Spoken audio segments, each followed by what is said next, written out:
L'analyse critique de l'actualité de la semaine, c'est avec Éric Gallec, président de Valcon Expertise. Bonjour Éric. Bonjour Aude.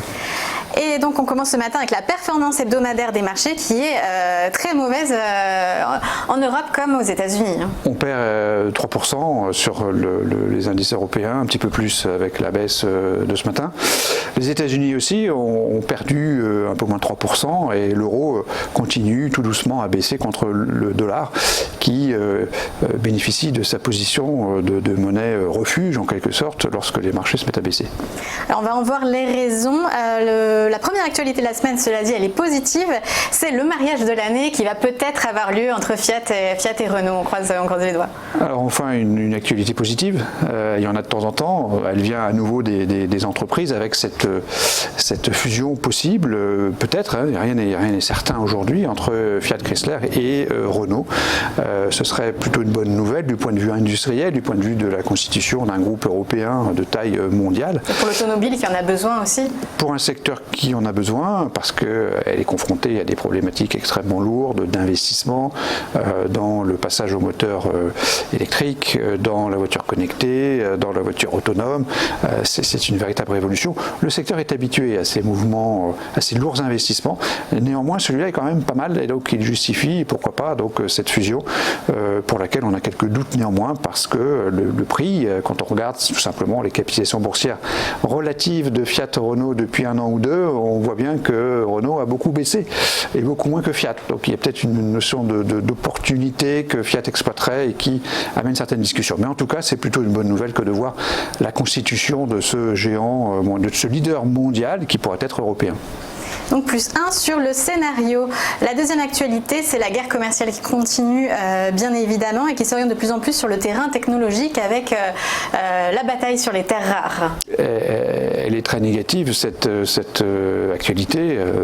À nouveau, donc le feuilleton de la controverse, on va dire, sino-américaine s'aggrave avec donc la menace qui a transparu dans un article de la presse officielle chinoise évoquant donc la possibilité pour la Chine d'utiliser sa position dominante sur la production et l'exploitation des terres rares. C'est bien sûr une réponse du berger à la bergère et bien sûr c'est de nature à agacer M. Trump qui n'aura pas de manque à répondre, je dirais, rapidement probablement par des nouvelles menaces. Donc on est très très loin aujourd'hui d'un accord commercial et c'est ça la mauvaise nouvelle. On attendra le G20 à la fin du mois de juin où les deux dirigeants devraient se rencontrer, mais moins 1 sur le scénario en attendant. Et en Italie, le retour des tensions avec la Commission européenne. Indépendamment des échéances électorales, de l'élection européenne qui s'est déroulée donc le week-end dernier, la controverse, on va dire, entre la Commission européenne et l'Italie recommence. La Commission européenne demande des explications pour comprendre pourquoi le déficit italien ne baisse pas, voire même augmente, et pourquoi cette dette continue à dériver. Contrairement aux promesses qui avaient été faites en début de mandat du gouvernement. C'est des promesses de dupes, on le savait de toute façon. On savait que chacun voulait garder la face à la fin de l'année dernière, fin de l'année 2018, quand il y a eu donc cet échange entre la Commission européenne et l'Italie. Donc M. Salvini, tout auréolé de sa victoire électorale, eh bien, a tout de suite tensé la Commission européenne en disant mais ils vont nous taxer de 3 milliards d'euros à raison du dépassement donc des normes qui sont appliquées par la Commission. C'est bien sûr inquiétant. Le marché des taux l'a un petit peu répercuté dans une légère hausse des spreads de la dette italienne, mais en tout cas ça risque à nouveau d'animer l'actualité d'une façon défavorable dans les semaines qui viennent. Donc moins 1 sur le scénario. Et enfin la baisse des mises en chantier en France, parce que quand on regarde les perspectives économiques, on regarde les indicateurs avancés et les mises en chantier en sont un indicateur important.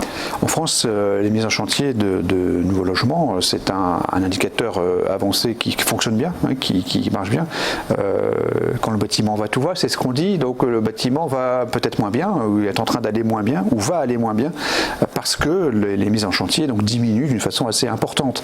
Donc ceci malheureusement une mauvaise nouvelle. Ça montre que la croissance française, qui aujourd'hui reste plus importante que d'autres pays, notamment l'Allemagne, est totalement liée à des phénomènes de consommation, à une distribution de pouvoir d'achat qui a été faite à la fin de l'année dernière, et que sur le fond des choses, et notamment par rapport à des indicateurs avancés, la conjoncture française doit se dégrader probablement dans les 6 mois qui viennent ou dans l'année qui vient, ce qui est bien sûr inquiétant et constitue une mauvaise nouvelle. -1 sur les scénarios. Et la synthèse de la semaine, cela nous fait -2. Synthèse, c'est encore -2, 3e semaine consécutive avec -2, donc -6 sur le mois écoulé, puisqu'on avait une semaine neutre en début du mois de mai. Donc c'est bien sûr une actualité mauvaise.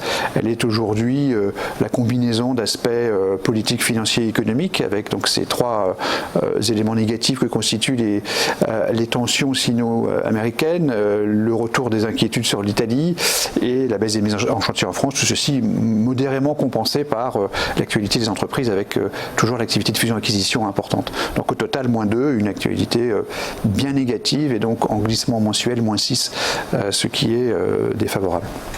Et donc la recommandation sur le portefeuille d'investissement? Notre conclusion reste la même depuis déjà 1 mois et demi, 2 mois. On considère que l'année est faite, qu'elle s'est faite à la fin du mois d'avril largement, ou déjà à la fin du mois de mars. Donc nous sommes toujours, nous recommandons toujours aux investisseurs de ne pas acheter d'actions aujourd'hui, d'avoir l'exposition aux actions la plus faible possible en fonction de leurs propres engagements vis-à-vis de leurs clients. Donc le minimum d'actions, il faudrait attendre une baisse supplémentaire de au moins 3-4% pour commencer à revenir un petit peu sur les actions. Merci beaucoup Éric Galleng. Je rappelle que vous êtes président de Valcan Expertise.